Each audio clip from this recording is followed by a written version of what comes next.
Buenos días, les platicaré sobre el primer imperio mexicano como uno de los temas que les contaremos hoy. En primer lugar, empezó en 1821 y terminó en 1823. ¿Y qué fue el imperio mexicano? Fue el estado soberano que se constituyó luego de la declaración de la independencia de México en 1821.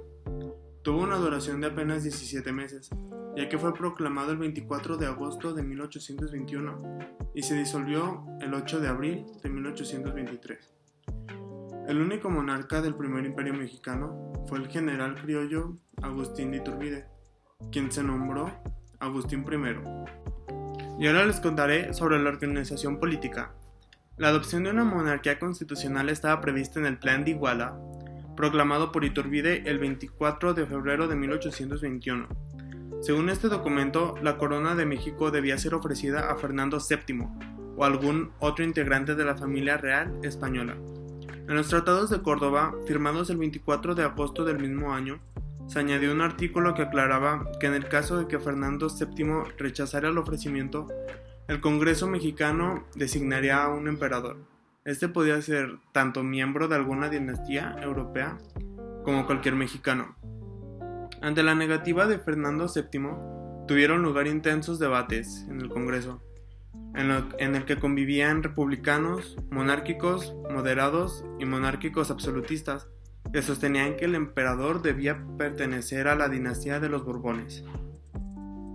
Finalmente, el elegido por el Congreso fue Iturbide, quien adoptó el nombre de Agustín I. El monarca quedó a cargo del poder ejecutivo, mientras que el Congreso retuvo para sí el poder legislativo. También veamos su organización territorial. El primer imperio mexicano comprendía casi todos los territorios que habían integrado el virreinato de Nueva España, con excepción de Filipinas, Cuba, Puerto Rico, Santo Domingo y la Capitanía General de Guatemala. Según la ley promulgada el 17 de noviembre de 1821, estaba dividido en 21 provincias.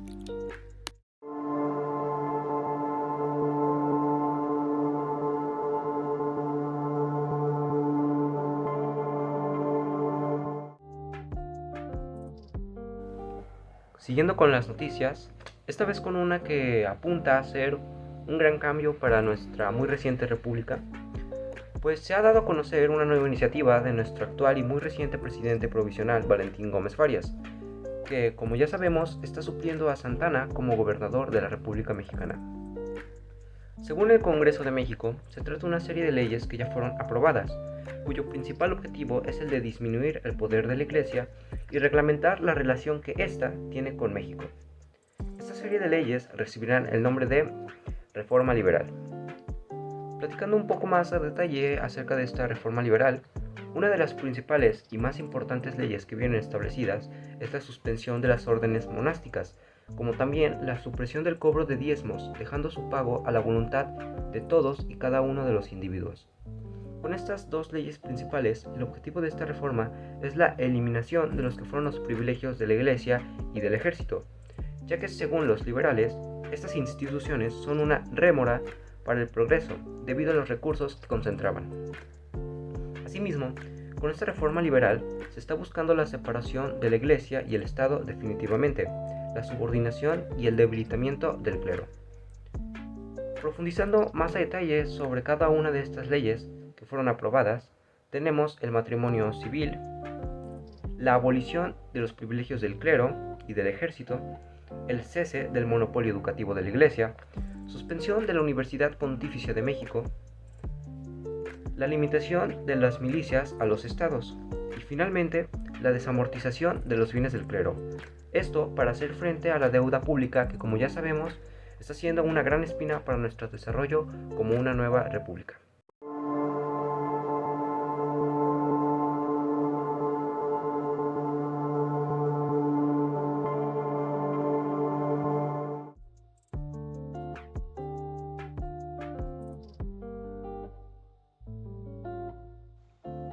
Continuando con las noticias, esta vez con noticias no muy alentadoras para nuestra aún muy joven República Mexicana, ya que recientes informes confirman que se estaría estableciendo nuevamente una monarquía en el país.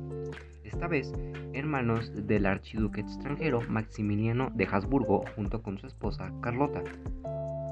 Poniéndolos más en contexto, durante la gobernatura de nuestro expresidente Benito Juárez, se vio obligado a anunciar después de la Guerra de los 3 años, conflicto entre liberales y conservadores, la suspensión de pagos a los países extranjeros como lo son Francia, España y Reino Unido.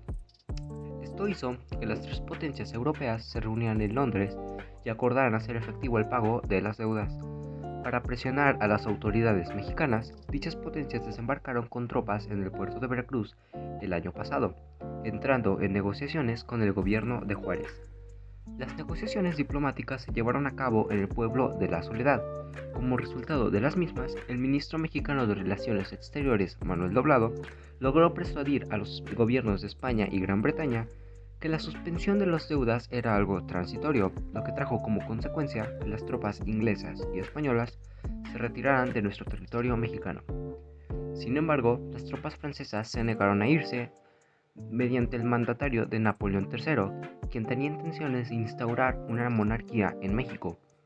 Por tal razón, los franceses avanzaron desde la costa hasta el centro del país, y aunque pudimos vencerlos en batalla el 5 de mayo del pasado año, continuaron hasta ocupar la Ciudad de México, nuestra capital, el 10 de junio de este año.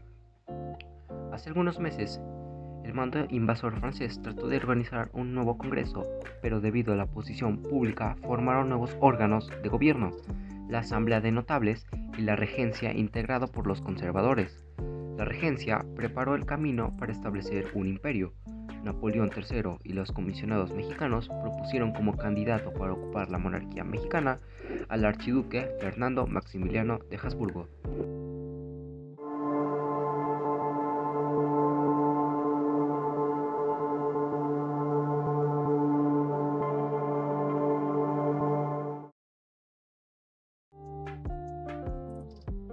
En otras noticias, la Guerra de los Pasteles, protagonizada por México y Francia un 16 de abril de 1838 hasta el 9 de marzo de 1839. El enfrentamiento tuvo como origen el reclamo al gobierno de Anastasio Bustamante por Francia de pagar por daños cometidos a negocios de sus ciudadanos radicados en México. El nombre Guerra de los Pasteles se tomó de la reclamación monetaria de un pastelero francés por daños a su mercancía en 1828. A consecuencia de esto se iniciaron las negociaciones. El gobierno de Anastasio Bustamante se negaba a indemnizar considerando que el país no tenía la obligación de hacerlo. Motivado esto también por considerar injustificadas las demandas de los 600,000 pesos que exigían los representantes franceses. A causa de esto, el 13 de noviembre de 1838 llega Charles Baudin, quien presentaría una propuesta de arreglo, misma que el gobierno mexicano rechazó nuevamente, algo que al gobierno francés no le terminó de agradar, por lo que el 27 de noviembre de 1838 los barcos franceses abrieron fuego sobre el puerto de Veracruz. Las hostilidades francesas cesaron cuando el Reino Unido medía entre ambos países. El embajador inglés Richard Pakenham fue el encargado de encaminar las negociaciones de paz entre México y Francia, paz lograda mediante la firma de un tratado el 9 de marzo de 1839. En este tratado se especifica que Francia aceptará solo el pago de 600,000 pesos, olvidando la prestación de obtener adicionalmente otros 200,000 y beneficios comerciales exclusivos en México, y dando por terminado el conflicto.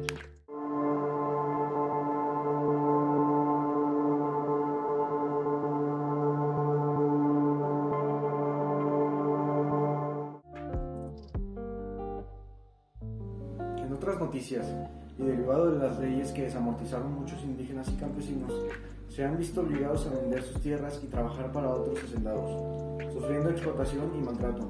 Con todo y esto, no olvidaremos que el gobierno actual nos ha traído modernización con la construcción de la vía ferroviaria y la facilidad de comunicación con el telégrafo. Cabe mencionar que esto se deriva de la deuda nacional heredada de gobiernos anteriores, pero de igual manera no podemos dejar de reconocer que también nos aportaron varios adelantos como lo fue la caída del imperio y el inicio del México moderno.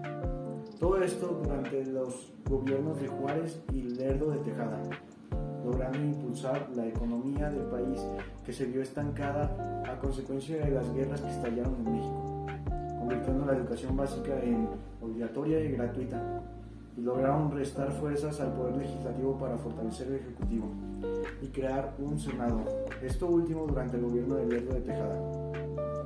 En este mismo periodo se intensificaron los levantamientos populares, así como las huelgas textiles y mineras, destacándose las del Gran Círculo de Obreros. Esto fue aprovechado por nuestro presidente, quien lo acusó de infracciones constitucionales y logró su renuncia.